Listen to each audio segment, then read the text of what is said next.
But when you talk about unrestricted warfare, well, then they start, perking up. They say, "Oh, that sounds like something." What unrestricted warfare is a different interpretation of what war represents. Whereas in the past, wars were fought with troops, going back to ancient armies and swords and chariots, moving to modern times with tanks and bombs and guns and jets.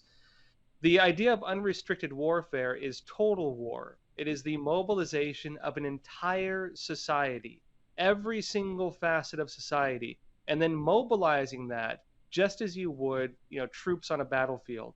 Business becomes warfare, culture becomes warfare, drugs become warfare, electronic weapons like cyber attacks become warfare.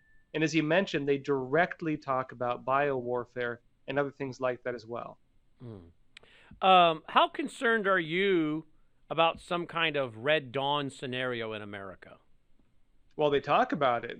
The Chinese Communist Party absolutely talks about the idea of launching a full-on warfare against the United States. In fact, there was even a book in Australia that was published that detailed some of the leaked documents they had on this. It was a book called The Kingdom and the Quarry, and they had leaked documents from the Australian intelligence services talking about how at that time, and that was like 2012 or 2010, it wasn't that long ago, it was a while back. The Chinese Communist Party, they said, was actually planning to launch a surprise attack against the United States. And you need to understand what that would look like. People think that it's maybe a bunch of Chinese people pushing shopping carts and they go, aha, and throw off their cloaks and they have, Maoist uniforms on underneath. It's not like that. This is what it would look like. You would have random explosions at all the major shipping points, for the United States. All the ports would have what would look like, for example, biological attacks or nuclear attacks. It could be very easily written off as terrorism.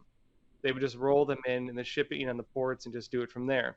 They would then have large scale attacks, actual full scale attacks on the different US military bases in different parts of the world.